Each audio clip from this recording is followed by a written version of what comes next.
Audio desync on the Nintendo Switch can be frustrating, especially during gameplay. Follow these steps to help reduce or eliminate the issue. Step 1. Check your audio settings. Navigate to the system settings on your Nintendo Switch. Under the sound section, ensure that your audio output settings are configured correctly for your device, whether it's TV or handheld mode. Step 2. Update your system.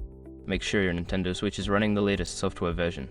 Go to System Settings, select System, and then System Update to check for and install any available updates. Step 3. Restart your console. Sometimes a simple restart can resolve audio issues. Hold down the power button for a few seconds, select power options, and then choose Restart to reboot your console.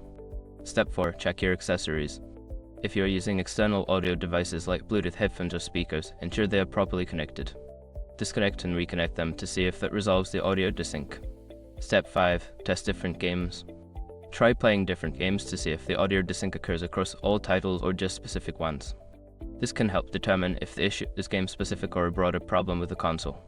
By following these steps, you should be able to reduce or eliminate audio desync on your Nintendo Switch. If the problem persists, consider reaching out to Nintendo support for further assistance.